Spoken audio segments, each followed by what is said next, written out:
would be to close a drawer, or to hit a push plate to open the door for someone. The dogs can also tug things, so they could tug open a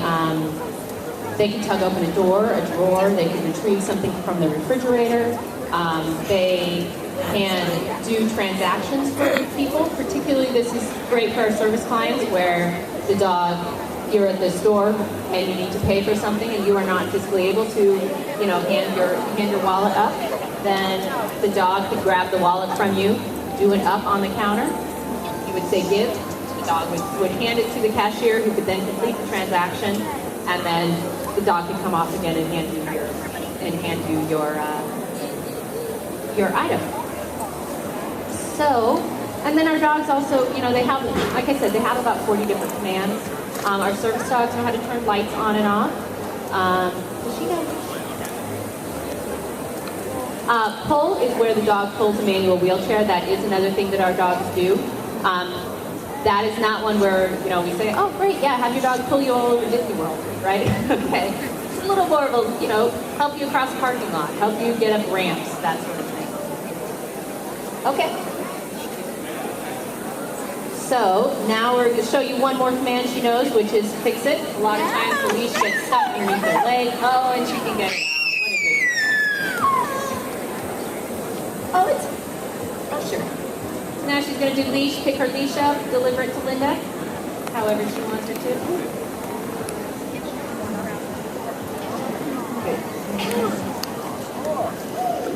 So these two dogs are both at the end of their training. They will both be going into our February class. So that kind of leads me into the step where our clients come in, our graduates come in, which is team training itself. Team training is where people come for an intensive 2-week training on our campus. We have a dormitory where people can stay. You come for 2 weeks and learn all the aspects of dog handling and how to use these dogs. By the time the dogs go into class, they are fully trained. What we're doing in class is training you guys how to use the dogs.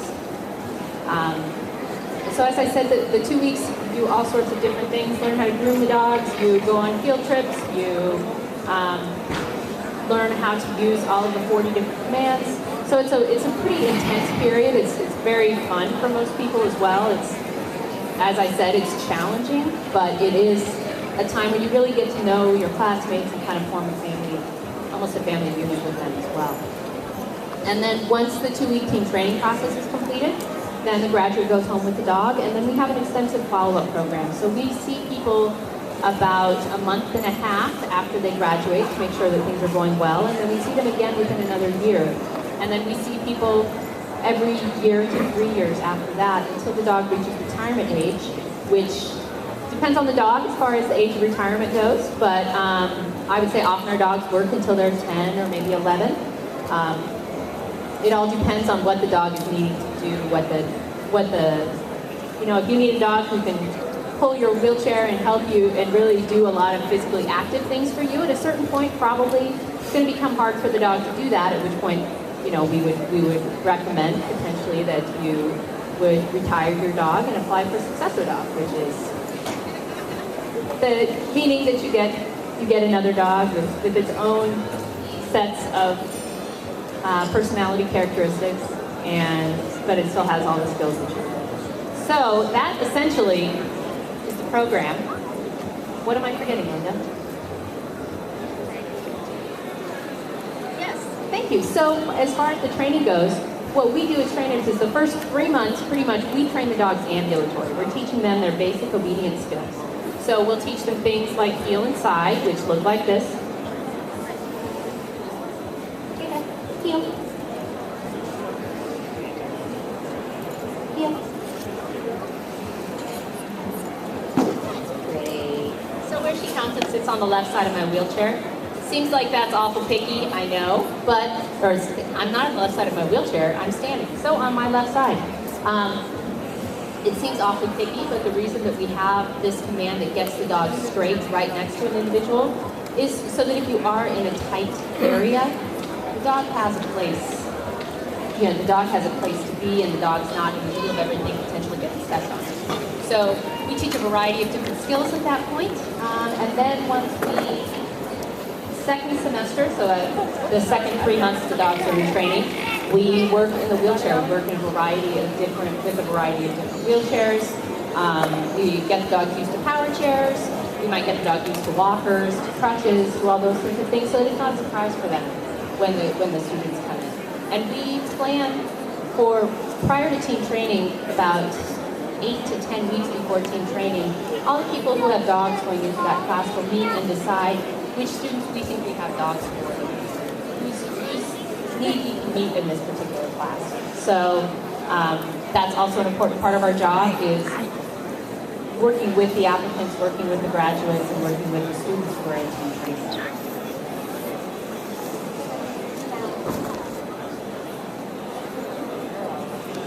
So, does anybody have any questions? And then she'll show you our 3 different deliveries. So, why don't we switch delivery to visits? Okay, so the first delivery that she's going to show you is called Visit. I'm going to move out of the way so everybody can see. Get up.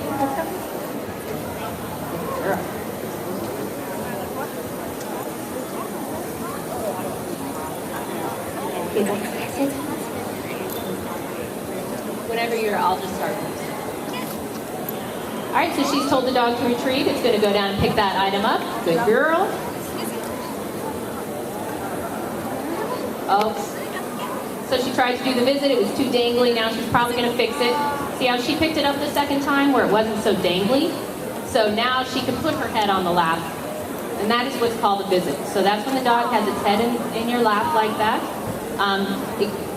The basic idea of all of the delivery options is that, you know, if you have sensitivity in your extremities, or if it's uncomfortable for the dog to actually be on your lap, then this is a nice option to get the item in closer to the individual, so that if the range of motion is limited, the person is still able to reach out and grab the item from the dog.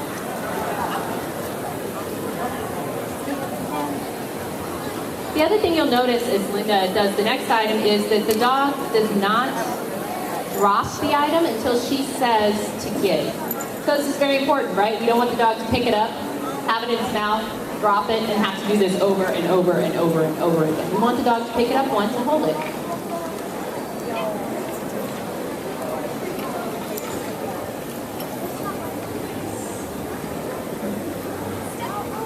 Okay, and now Linda's having the dog do a step where the dog puts its front feet on the feet.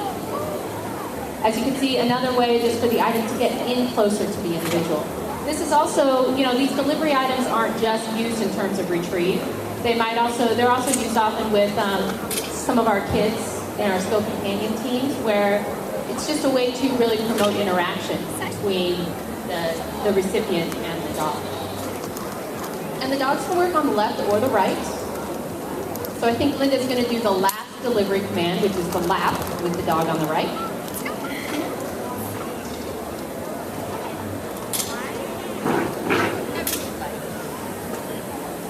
Okay.